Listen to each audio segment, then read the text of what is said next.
అని కూడి వచ్చిన మీ అందరికి కూడా యేసుక్రీస్తు నామంలో హృదయపూర్వక వందనాలండి. తీరుస్తున్నట్టుగా మనం చూస్తాం చూడండి, ఫిలిప్పీయులకు రాసిన పత్రిక 15 నుంచి చదువుకుందాం. ఫిలిప్పీయులారా, అక్కడ ఉన్న స్థానిక సంఘానికి మీకు ఈ 16వ అధ్యాయం చదివిన తర్వాత అక్కడ సందర్భాన్ని చూసుకొని ఫిలిప్పీయులకు రాసిన పత్రిక చదవచ్చు. అంటే అక్కడ స్థానిక సంఘం ఇలాగ ఏర్పడింది, అక్కడ స్థానిక సంఘంలో ఉన్న సభ్యుల యొక్క పరిస్థితి ఇది, వాళ్ళ యొక్క మనస్తత్వం ఇది అని మనం తెలుసుకొని పత్రికను చదివితే అప్పుడు పత్రిక కొంచెం అర్థమైంది అనమాట. 15వ అధ్యాయం. ఫిలిప్పీయులారా, సువార్త నేను బోధింపనారంభించి మాసిదోనియా నుండి వచ్చినప్పుడు ఇచ్చు విషయంలోనూ పుచ్చుకునే విషయంలోనూ మీరు తప్ప మరి ఏ సంఘపు వారు నాతో పాలివారు కాలేదని మీకే తెలియను.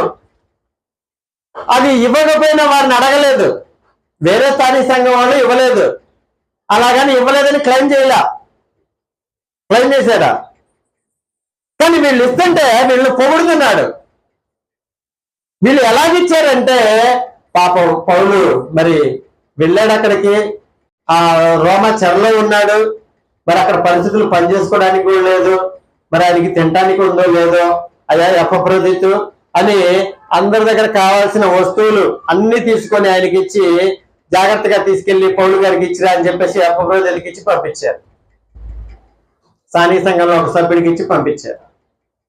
పౌలు గారు అడగలా మీరు వచ్చి నాకు సహాయం చేయండి అని.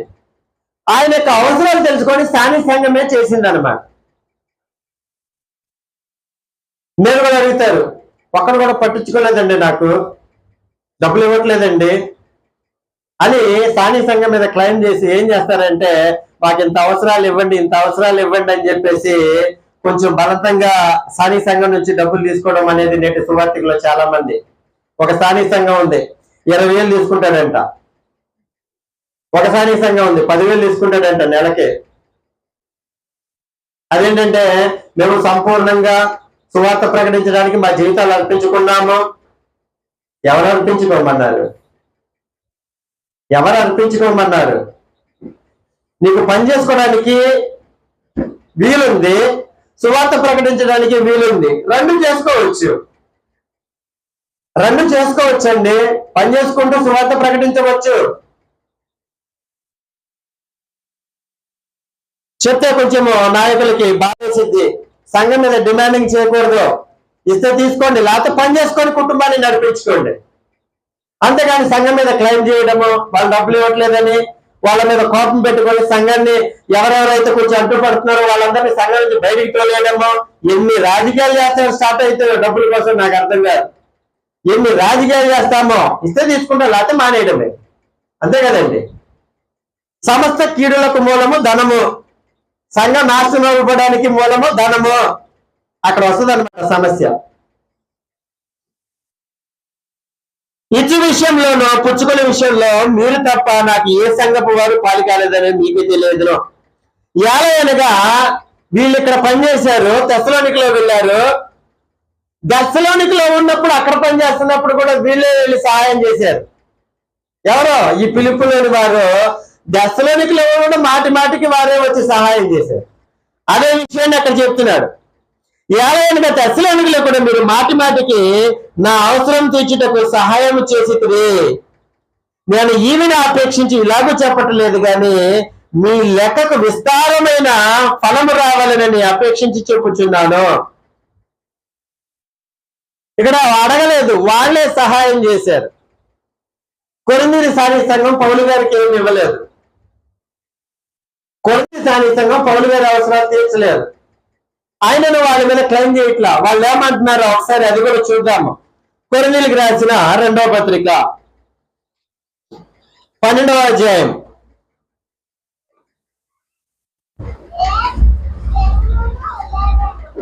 12వ అధ్యాయము 14వ వచనమండి.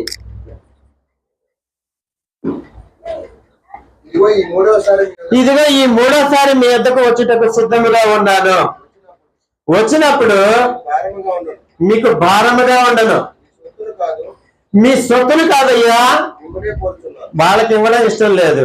ఇప్పుడు ఏమంటున్నాడు పౌలు అంటే, అయ్యా మీరు నాకేదో ఇవ్వాలని, నేను వస్తే మీరు నాకేదో ఇస్తారని నేను చూడట్లేదు. మీ డబ్బులు నాకు అవసరం లేదు, నాకు కావాల్సింది ఎవరంటే మీరు నాకు కావాలి, సంఘము నాకు కావాలి, మీ సొత్తులు కాదు మిమ్మల్నే కోరుచున్నాను. ఇంకొక మాట, ఇంకొంచెం గట్టి మాట ఏం చెప్పాడంటే పిల్లలు తల్లిదండ్రులకు ఆస్తి కూర్చోడం కాదు. ఏది ఇప్పుడు పిల్లలు ఎవరైనా తల్లిదండ్రులకు ఆస్తి కూరుస్తారో అది తల్లిదండ్రులు సంపాదించి పిల్లలకు పెడతారా? తల్లిదండ్రులు సంపాదించి పిల్లలకి పెడతారు, అది రూలు రైట్. కానీ ఇక్కడ తల్లిదండ్రులు ఎవరంటే నాయకులు తల్లిదండ్రులు, పిల్లలు సంఘము. ఇక్కడ పౌలు గారు చెప్తున్నారు తల్లిదండ్రులు, చదవండి సార్ అది. పిల్లలు తల్లిదండ్రుల కొరకు కాదు కానీ తల్లిదండ్రులే పిల్లల కొరకు ఆస్తి కూర్చున్నది కాదా? కాబట్టి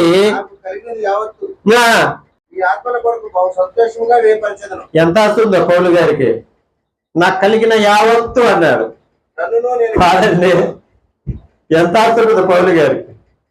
ఆయనకి ఉన్న కొంచెం కూడా అంట తీసుకొచ్చి ఆ కొరింథీ సంఘానికి ఇచ్చేస్తాడంట.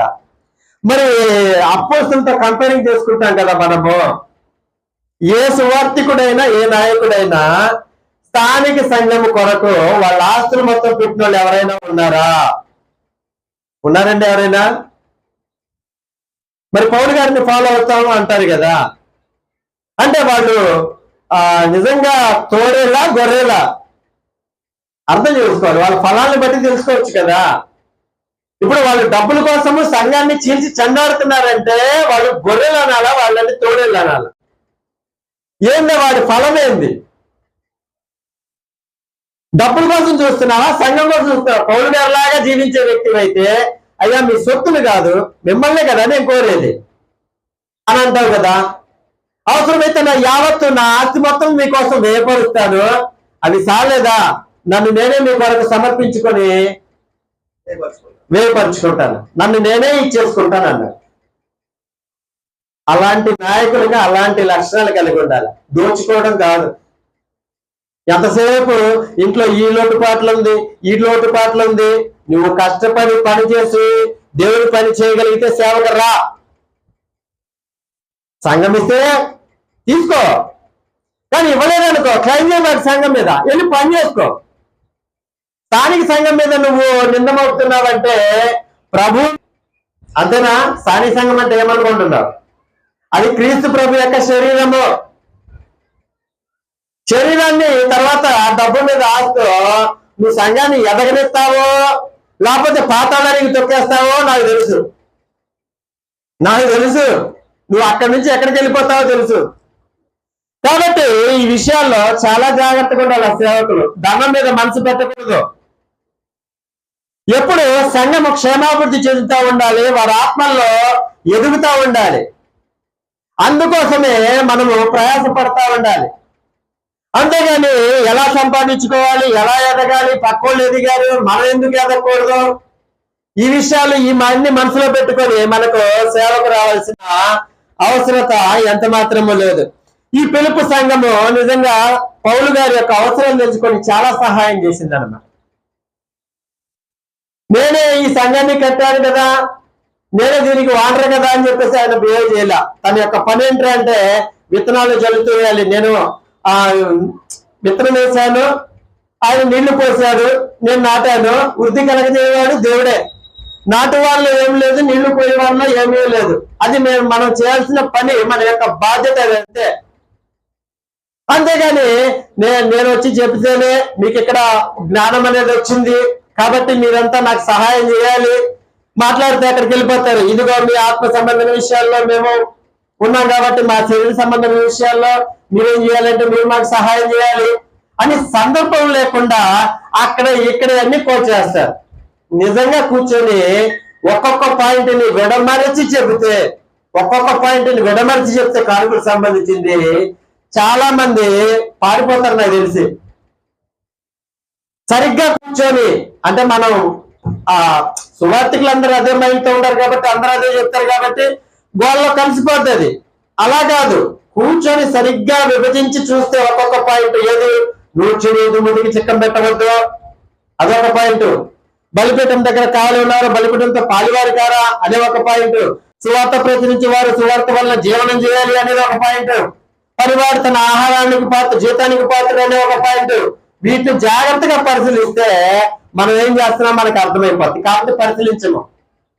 కొన్ని అవసరమైనవి పరిశీలిస్తాము, అనవసరమైనవి ఏం చేస్తామంటే వాటిని వదిలేస్తాం, విడిచిపెట్టేస్తాం, వాటిని పరిశీలించము.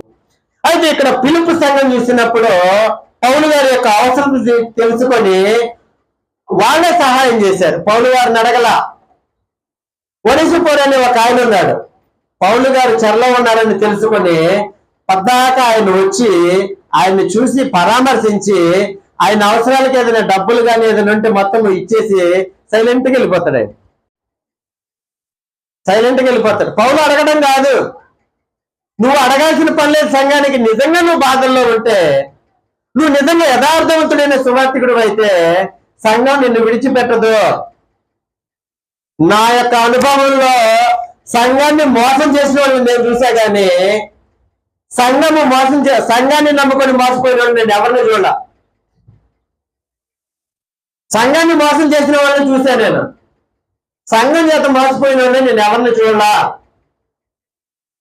నీకు అనుకూలంగా లేకపోతే నువ్వు అనుకోవచ్చు సంఘం నాకు మోసం చేసిందని, అదినైతే నేను ఎక్కడా చూడలేదు. సంఘాన్ని మోసం చేసిన వాళ్ళని నేను చూశాను.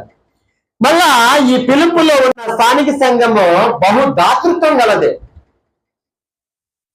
ఎవరైనా అదే కరువుల్లో కానివ్వండి, లేకపోతే బీదలు కానీ ఉన్నారని వెళ్ళి ఒక మాట చెప్తే వాళ్ళు ఏం చేస్తారంటే బాగా దండిగా పంపిస్తారు కానుకలు. అంత దాతృత్వం కలది. అంటే కొంతమంది ఇవ్వడానికి మహా అయితే ఒక 500 ఇచ్చారనుకోండి, అందులో ఉన్న వ్యక్తులు ఎలాగిస్తారంటే వాళ్ళు 2000 ఇచ్చేస్తారన్నమాట. 2000 ఇవ్వడానికి కొంతమందికి మనసు రాదు, కొంతమంది అయితే వాళ్ళైతే ఇచ్చేస్తారు. అంతటి దాతృత్వం కలిగిన వాళ్ళు ఎవరంటే ఈ మాసిదోనియాలో ఉన్న స్థానిక సంఘ సభ్యులు. వారి గురించి పౌలు గారి స్టేట్మెంట్, అంటే ఆ స్థానిక సంఘానికి ఆయనకున్న బాండింగ్ని బట్టి ఒక స్టేట్మెంట్ చెప్తారు చూడండి. కొరింథీయులకు రాసిన 2వ పత్రిక 9వ అధ్యాయం. అంటే వాళ్ళ యొక్క పని, వాళ్ళ యొక్క యథార్థత స్థానిక సంఘాన్ని అంతవరకు తీసుకువెళ్ళింది. ఆత్మీయతలో ఎదుగుదలకి అంతవరకు తీసుకెళ్ళింది. 8వ అధ్యాయం అండి.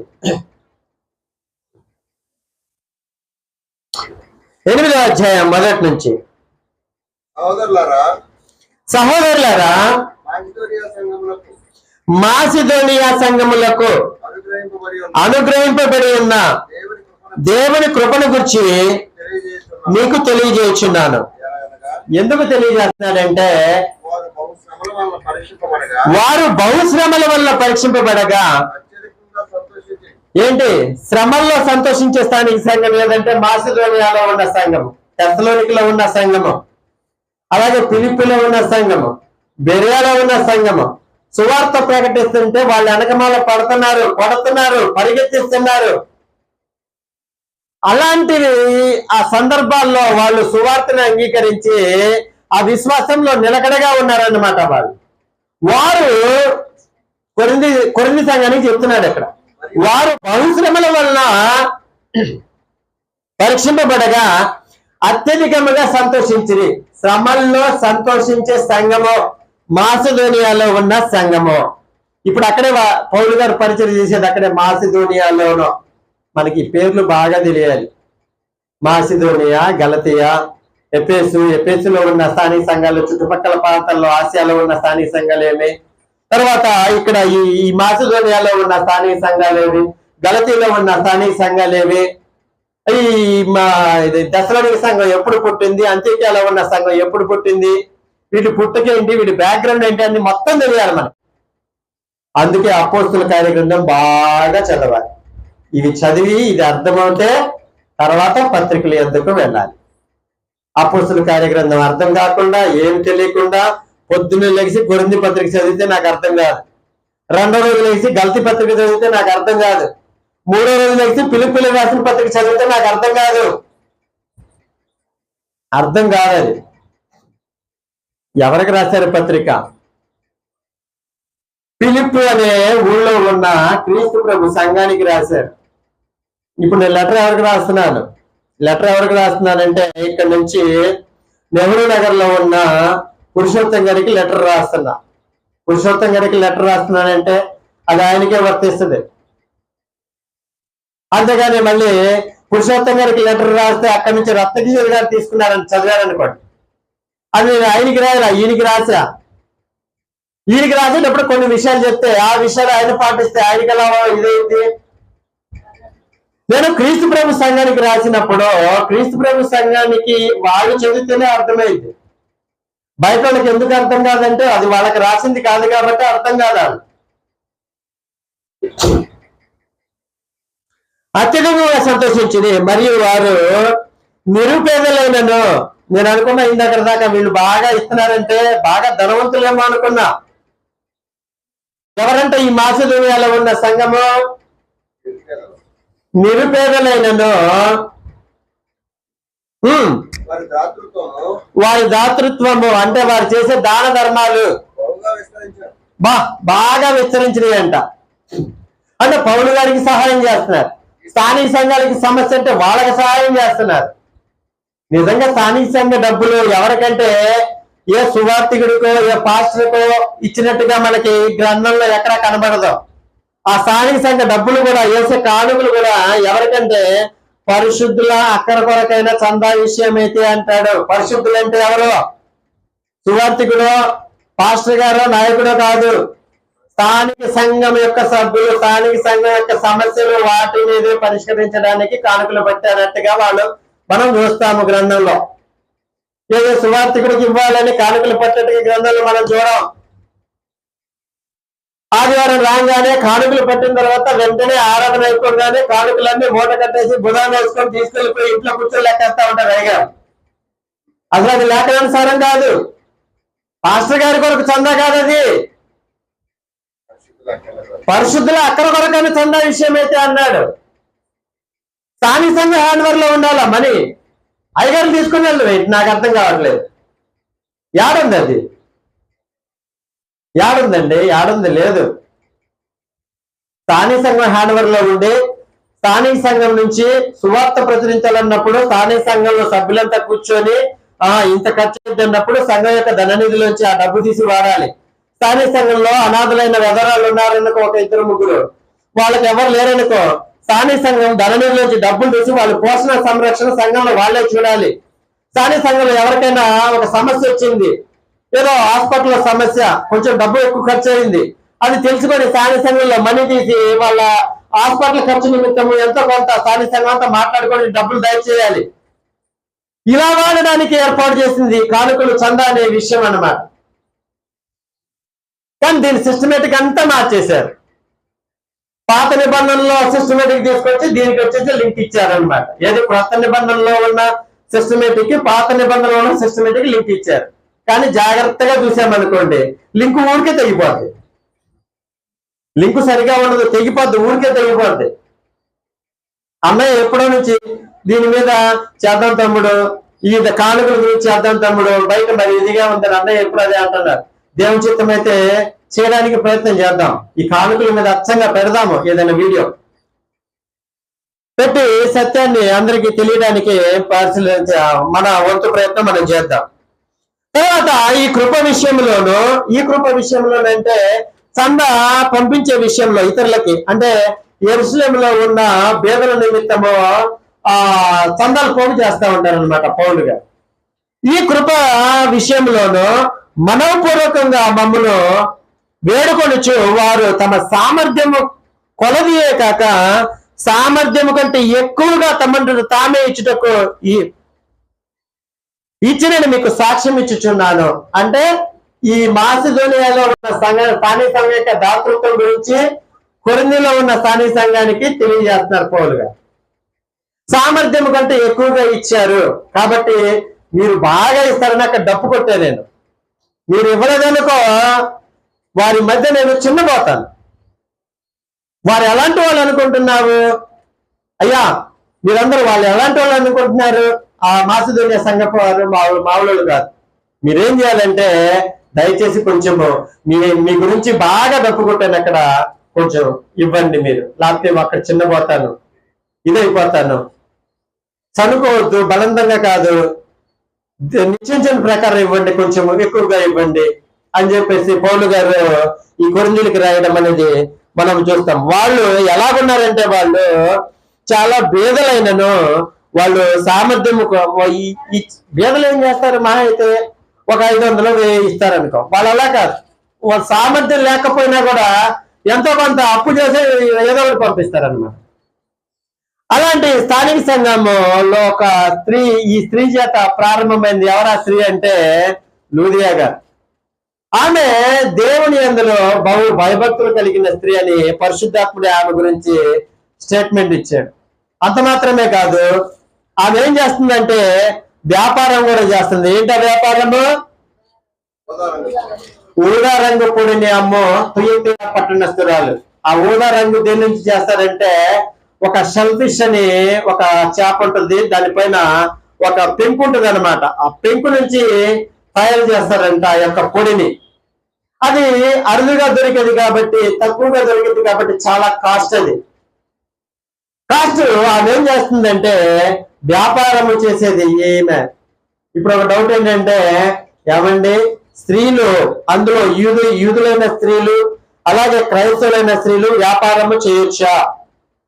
వ్యాపారము చేయొచ్చా? ఎందుకంటే పౌలు గారు పత్రిక రాసినప్పుడు ఏం చెప్పారంటే, వ్యాపారము చేయడం కాదు కానీ ఇంట ఉండి వాళ్ళు ఏం చేయాలంటే గృహాన్ని చక్కగా పరిపాలించుకోవాలని పత్రికలో కూడా చెప్పాడు అని చెప్తారు కదా. ఒకసారి చూద్దాం. తీతు రాసిన పత్రిక 2వ అధ్యాయము. తీతు రాసిన పత్రిక 2వ అధ్యాయము 5 నుంచి 3 నుంచి చదువుకుందాం. మొత్తం కలగలుపుంటది కదా. ఇది వృద్ధ స్త్రీలు, యవ్వన స్త్రీలు, వీళ్ళు ఈ యొక్క కెంక్రియాలో ఏం జరుగుతుందంటే, స్త్రీలు చక్కగా ఇంట ఉండి పనులు చేసుకొని చక్కగా గృహాన్ని యొక్క క్షేమాభివృద్ధి కొరకు పనిచేయకుండా వీళ్ళు ఏం చేస్తున్నారంటే, వెళ్ళిపోయి వీధుల్లో కూర్చొని ఆ యొక్క గురించి, ఈ కుటుంబం గురించి, ఆ అన్న గురించి, వాటి గురించి మాట్లాడుతా కాలక్షేపం చేస్తున్నారు. దాన్ని ఏమంటారంటే అపవిత్రమైన ముసలమ్మ ముచ్చట్లు అంటారు. ఏ ముచ్చట్లు అండి? క్రైస్తవులను మనం జాగ్రత్తగా చూడండి అమ్మా. మీరు మీ గృహము తప్ప రోడ్ల మీద, ఇళ్లలోనూ వేరే ఇళ్లలో వెళ్ళి కూర్చోవద్దు. వాళ్ళ గురించి వీళ్ళ గురించి మాట్లాడుకోవద్దు. ముందు మన వీపికి మనకు కనబడదు, మన వీపి వెనకనాలు చాలా ఉంటుంది. వాళ్ళ గురించి మనకు దేనికండి? ఏమంటే వాళ్ళ గురించి వీళ్ళ గురించి మనకెందుకు? మన కుటుంబం మనం చూసుకుంటే చాలదా? రోడ్ల మీద కూర్చుంటారు, వాళ్ళు ఎలాగంటగా వీళ్ళు ఎలాగంటగా. మరి నువ్వు ఎలాంటి దానివమ్మా చెప్పు ముందు. నువ్వు సరైన దానివేనా? వాళ్ళ గురించి వీళ్ళ గురించి నీకెందుకు? ఇద్దరు కలిస్తే చాలు. ఒక ఆయన చెప్తాడు, ఆడదారిని కలిస్తే ఆకాశానికి బొక్కడిద్దరి.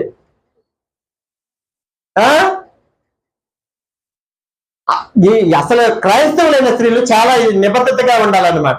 వాళ్ళు వాళ్ళ ఇంటి పనులు చూసుకోవడము, లేకపోతే ఏదైనా బయట పని ఉంటే చూసుకోవడమే తప్ప ఆ ఇంట్లో ఏలు పెట్టడము, ఈ ఇంట్లో ఏలు పెట్టడము, సంబంధం లేని వాటిలన్నింటిలో ఏలు పెట్టడము, తలకాయలు కట్ అయిపోతాయి. జాగ్రత్తగా ఉండాలి. మనం ఎక్కడ ఉన్నామంటే కొత్త నిబంధనలో ఉన్నాము, క్రీస్తు శరీరంలో అవయములుగా ఉన్నాము. ఎంత జాగ్రత్తగా ఉండాలి. మనం సరిగా లేకపోతే క్రీస్తు అవమానపరచబడతాడు. పొద్దున ఒక ఆయన చెప్తున్నాడు, పలానా వ్యక్తి అండి మంచోడు అనుకొని ఇల్లు ఇచ్చాను. ఇప్పుడు ఆయన మూలంగా క్రీస్తు నామము వారి మధ్య అవమానం తెచ్చి పని చేశాడు. ఆయన స్టార్టింగ్ నుంచి అంతేలేండి, స్టార్టింగ్ నుంచి అంతే. మాకు తెలుసు కాబట్టి చేసేదే ఉంది, ఏమీ లేదు. అవమానపడ్డం తప్ప చేసేది కూడా ఏమీ ఉండదు. కానీ వీళ్ళు ఏం చేస్తున్నారంటే వృద్ధ స్త్రీలకు చెప్తారు 2వ అధ్యాయం 3వ వచనంలో, అలాగనే వృద్ధ స్త్రీలు కొండకత్తెలను మిగులు మద్యపాన శక్తులు ఉండక ప్రవర్తన యందు భయభక్తులు కలిగిన వారైంది. ఇదిగో భయభక్తులు, మళ్ళీ భయభక్తులు వచ్చింది. అక్కడ కూడా ఆ లూదియా స్త్రీ దేవుని యందు భయభక్తులు కలిగిన స్త్రీ. భయభక్తులు కలిగి ఉన్న వాళ్ళు, నేను భయభక్తులు కలిగి ఉన్నానా లేదా, లేకపోతే నా పక్కనున్న సహోదరి భయభక్తులు కలిగి ఉందా లేదా, లేకపోతే అవతల సహోదరులు భయభక్తులు కలిగి ఉన్నారా లేదా, చెక్ చేసుకోవచ్చు ఈజీగా. ఎలా చెక్ చేసుకోవచ్చు? యెహోవా యందు భయభక్తులు బహుధైర్యం పుట్టిస్తుంది. యెహోవా యందు భయభక్తులు జీవపు ఊట. యెహోవా యందు భయభక్తులు జ్ఞానం పుట్టిస్తుంది. యెహోవా యందు భయభక్తులు కలిగిన వాళ్ళు బాగా తెలివిగా ఉంటారు. యెహోవా యందు భయభక్తులు కలిగిన వాళ్ళు జ్ఞానాన్ని అభ్యాసం చేస్తారు. యెహోవా యందు భయభక్తులు కలిగిన వాళ్ళు చెడుతనమును అసహించుకుంటారు. చెడుతనమును అసహించుకోకుండా చెడు చేసే వాళ్ళతో ఇంకా సావాసం చేస్తున్నామంటే నీకు భయభక్తులు అనేవి లేవు. భయభక్తులు లేవు. ఊరికే మనం టెస్ట్ చేసుకోవచ్చు, మనల్ని మనం టెస్ట్ చేసుకోవచ్చు. యెహోవా యెడల భయభక్తుల్ని కలిగి ఉంటే చెడు కలిగించే వాళ్ళతో నువ్వు ఎందుకు ఏకీభవిస్తున్నావు? వాళ్ళతో ఎందుకు కలిసి తిరుగుతున్నావు? వాళ్ళు చెడు చెప్తున్నప్పుడు ఎందుకు వింటున్నావు? నువ్వు దూరంగా ఉండాలి, అసహ్యం కలగాలి కదా. జ్ఞానాన్ని అభ్యాసం చేస్తారు. వాళ్ళే నిజంగా జ్ఞానులు. యెహోవా యందు భయభక్తులు కలిగిన వాళ్ళే నిజంగా జ్ఞానులు. వాళ్ళే తెలియగలవాళ్ళు. ఇక్కడ ఈ వృద్ధ స్త్రీలకు చెప్తున్నాడు. ఏమని చెప్తున్నాడంటే యెహోవా యందు భయభక్తులు కలిగిన వారి ఉండవల్లను దేవుని వాక్యం దూషింపబడకుండానట్లు. ఏమంటే ఒక బాప్తిసం పొందిన స్త్రీ ప్రతి గొడవల్లో ఆ వీధుల్లో తలదూరుస్తుంది అనుకోండి, జనాలు ఏమనుకుంటారు? ఆదివారం వస్తే బైబిల్ పట్టుకొని చర్చికి వెళ్ళిద్దండి. ప్రతి గొడవ కావాలండి ఆమెకి. ప్రతి గొడవ కారణం ఏమిటండి మళ్ళీ అన్నారనుకో, ఎలా ఉంటది? ఎలా ఉంటది ఒకసారి ఆలోచించేయండి. అసలు అసలు పక్కన లోకంలో మనకు సంబంధం ఉందండి. లోకంతో మన పని మనం చేసుకొని ఇంట్లోకి వచ్చి సైలెంట్ గా ఉండకూడదా? ఇంట్లోకి వచ్చి కాసేపు వాక్యం చదువుకోకూడదా? కాసేపు ప్రార్థన చేసుకోకూడదా? ఇక ఏమంటే సహోదరులతో కలుసుకున్నప్పుడు చక్కగా వాక్యం ధ్యానించవచ్చు, ఇంకా ప్రార్థనలు చేసుకోవచ్చు, ఒకళ్ళొకళ్ళు దేవుని గురించి ఇంకా విషయాలు మాట్లాడుకోవచ్చు, చర్చించుకోవచ్చు. ఇవే జరుగుతూ ఉండాలి. మన జీవితం మారిపోవాలి. మారిపోయినట్లు అవతల కనబడాలి.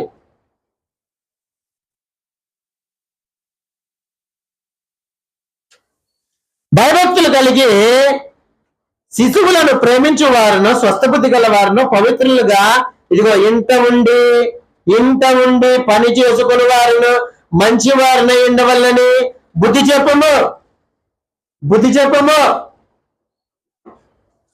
ఎక్కడ బుద్ధి చెప్పేది? ఎక్కడ? ఏమండి, యెహోవా మార్గం విషయమే బోధ జరిగేది ఎక్కడ బోధ జరిగింది? అన్యజనులు గుంపులుగా వస్తారు. ఎందుకు? ఇక్కడ ఆయన మార్గం విషయమే బోధ జరుగునో మనమంతా ఏం చేస్తామంటే ఆయన మార్గంలో నడుచుకుందాము. ఇక్కడికి వచ్చే వాళ్ళు ఎలాంటి వాళ్ళు ఉండాలంటే దేవుని ఆజ్ఞల్లో నడుచుకోవాలి అనే ఆసక్తి కలిగిన వాళ్ళే రావాలి. ఇక్కడ ఏం జరగాలంటే యెహోవా మార్గాన్ని గురించిన బోధ జరగాలి. వినేవాళ్ళు ఆ బోధలో మేము నడుచుకుందాం అనే వాళ్ళే ఉండాలి. టైంపాస్కి రావడమో, పక్కలు ఏమైనా అనుకుంటారని రావడమో, లేకపోతే ఇక్కడ కొత్త ఏదైనా ఆశ్రయాలు, ఏదైనా భౌతికమైన ఆశ్రయాలు వస్తాయని రావడమో కాదు. అసలు క్రొత్త నిబంధన సిస్టమేటిక్కే వేరు. జనాలకి, లోకానికి అసలు అర్థం కాదు. అది ఆత్మ సంబంధులకే అర్థమైంది. వీళ్ళేం చేయాలంటే ఇంట ఉండి అన్నాడు కదా, మరి వ్యాపారం చేయొచ్చా చేయకూడదా అనే ప్రశ్న వస్తుంది. స్త్రీలు బయటికి వెళ్ళి పనులు చేసుకోవచ్చా? చేస్తే వాళ్ళు ఎలాగుండాలి? ఇంకొక రిఫరెన్స్ చెప్పి నేను ముగించేస్తాను. ఒకసారి ఇంట ఉండనే చేయాలన్నారు కదా, తిమోతికి రాసిన మొదటి పత్రిక. ఇది చెప్పి నేను ముగించేస్తాను. టైం చాలా అయిపోయింది.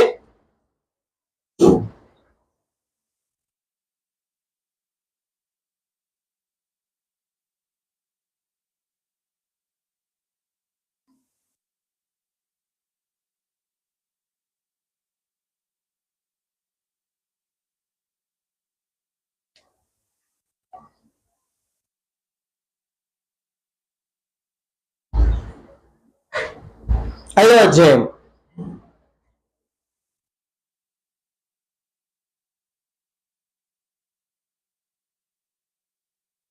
14వ వచనం. కాబట్టి యవన స్త్రీలు వివాహము చేసుకొని పిల్లలను కని గృహ పరిపాలన జరిగించుచో నిందించుటకు విరోధికి అవకాశం ఇవ్వకుండా ఉండవాలని కోరుచున్నారు. నిందించుటకు అంటే గృహ పరిపాలన జరిగించాలి, పిల్లల్ని కానీ గృహ పరిపాలన జరిగించాలి. ఈనాడు స్త్రీలు ఆ ఇంటి చాకరీ మేము చేయలేకపోతున్నాము అని వాళ్ళు ఏం చేస్తున్నారంటే కుటుంబాల మీద తిరుగుబాటు చేసే స్త్రీలను కొంతమందిని యూట్యూబ్ లో చూస్తూ ఉంటాం. వీరి గురించి తర్వాత స్త్రీ వ్యాపారం చేయొచ్చా లేదా, అంటే బయట ఉద్యోగానికి వెళ్ళొచ్చా లేదా, అంటే క్రైస్తవ స్త్రీల గురించి మాట్లాడేది నేను. క్రైస్తవ స్త్రీలు ఉద్యోగం చేయొచ్చా లేదా, వ్యాపారాలు చేయొచ్చా లేదా, లేకపోతే ఇంటనే ఉండి చేసుకోవాలా అనే విషయాలు దేవుని చిత్తమైతే ఈ లూదియా జీవితంలో నుంచే వచ్చే వారము ఇంకొంచెము క్లుప్తంగా నేర్చుకోవడానికి ప్రయత్నం చేద్దాం. కాబట్టి విన్న విషయాన్ని జాగ్రత్తగా గమనించండి. మనకి మాదిరి ఎవరంటే అపోస్తులే మాదిరి. బయట నేను చాలా సార్లు చెప్తా ఉంటాను, మళ్ళీ చెప్తానే ఉంటాను, బయట వ్యక్తుల్ని వారి జీవితాన్ని చూడొద్దు. ఈనాటి సువార్థికులు వారి జీవితాన్ని అస్సలు చూడొద్దు. ఎవరిని చూడాలంటే ఆదిమ సంఘంలో ఉన్న సువార్థికులని, ఆనాటి అపోస్తుల్ని వారి జీవితాన్ని చూడాలి. గ్రంథంలో ఉన్న వారి యొక్క జీవితాన్ని మాత్రమే చూడాలి. ఎందుకంటే వారి జీవితాలే మనకు మాదిరి, అందుకే రాయించి పెట్టింది గ్రంథంలో. మన జీవితాలు రాయించి పెట్టండి అండి. మన జీవితాలు చూస్తే అంతా పైన కింద ఉంటుంది అనమాట. కాబట్టి ఎవరైనా యథార్థంగా నడవాలనుకుంటే, యథార్థంగా స్థానిక సంఘాన్ని క్రమమైన పద్ధతులు నడిపించాలనుకుంటే, నా ఎదురున్న సువార్థికులను, లేకపోతే నా పక్కనున్న సువార్థికులు, నా వెనకున్న సువార్థికులను నేను చూడకూడదు. ఎవరిని చూడాలంటే అపోస్తుల్ని మాదిరిగా పెట్టుకొని చూడాలి. వారి యొక్క మాదిరి జీవితం ఎలాగుంది, నేను ఎలా నడుచుకోవాలని చెప్పేసి కొంచెం జ్ఞానంగా, తెలివిగా, మంచిగా ఆలోచించాలి. మంచిగా ఆలోచించి మంచి నిర్ణయాలు చేయాలని మీ అందరినీ కూడా హెచ్చరిస్తూ, నన్ను నేను హెచ్చరించుకుంటూ ఇంతవరకు ఓపిక మీ అందరికీ వందనాలు తెలియజేస్తూ ముగిస్తున్నానండి. వందనాలు.